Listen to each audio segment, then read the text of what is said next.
If you noticed, Allison called out 4 or 5 different internal partners that were critical in helping pick out the right KPIs for those clocks.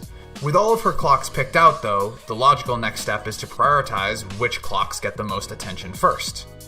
And with all of those different partners, all of those different anecdotes she was hearing, all of that new data, how does a new CRO like Allison start to pick out those priorities? Yeah, this is where the fun begins. So I would say in the beginning of this, like when I went through this exercise at LiveRamp, deciding the macro and micro categories took months and months and months. So the good news is Brian and I were able to really agree that we didn't need to like rewrite the world there. We could just leverage that. So we saved ourselves like a good quarter and a half of time, because the next phase is like, if you can imagine a spreadsheet, I have the rows being the metrics and the columns being the data, but the first column is goal, right? So what is the goal?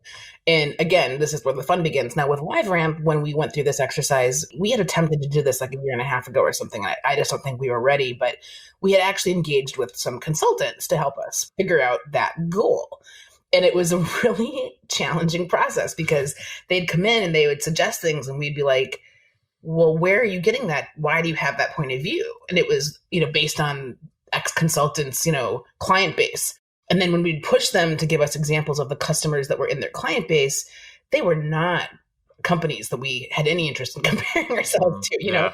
So then you honestly, I hate to say this, but this is what happens. You, like Brian and I, even when we were talking about this, we started pulling up proxies of public companies that we do either aspire to be like or feel we're similar enough to that we can start looking at. You start doing research, you start asking your board to start poking around because you need to get some benchmarks and some baseline. Some you can say there's industry standards like pipeline, there's the classic, you want 3x of your pipe against goal. Others are harder to determine. And then there's some, like I think sales excellence, like average sales cycle and close rate and ASP. It's really just about the trend line, right? So I remember one thing when we did this at LiveRamp was for some of these, the goal was just up and to the right. And so then the outcome was we always had like a graphic to support the data to kind of show which way the trend line was heading. But yeah, like I said, some are industry standard. We all kind of know what renewal rates are healthy and what net retention rates are healthy. We all kind of know the pipeline stuff. But things, I'm even thinking about things like net new logo heads, or net new logo ads. Like that's really specific to us. Ramp time, you want that just going in the right direction. But then there's like sales and marketing as a percent of revenue. I'm really relying on finance to tell me what they want to see here based on pure data. The thing you're making me think about as you're kind of listing off all of these different examples is I would be very nervous in the midst of this process that I have either picked the wrong thing to measure or that I might be too heavy on lagging indicators, right? So I might be too heavy on measuring results. And by the time I figure out that there's a problem, it might be too late to make an impact on this quarter, the next quarter. Do you think about that in terms of the distribution or I guess the split between leading and lagging indicators in your world clocks? And is there a moment where you might say, oh, I think we picked the wrong thing? I don't worry because this is not the only thing we're going to look at. And I think this is where the partnership with sales ops becomes incredibly, incredibly important. This is like my scorecard, or this is my dashboard that I want to look at quarter over quarter to assess the health of the business and make sure that we're spending our time on kind of broad-based initiatives in the right direction.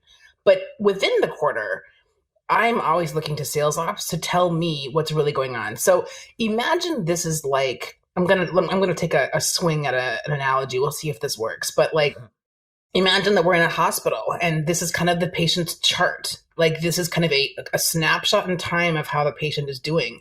But we need the doctors and nurses to be constantly measuring that patient and coming and saying, hey man, there's like a spike in something or something's trending down.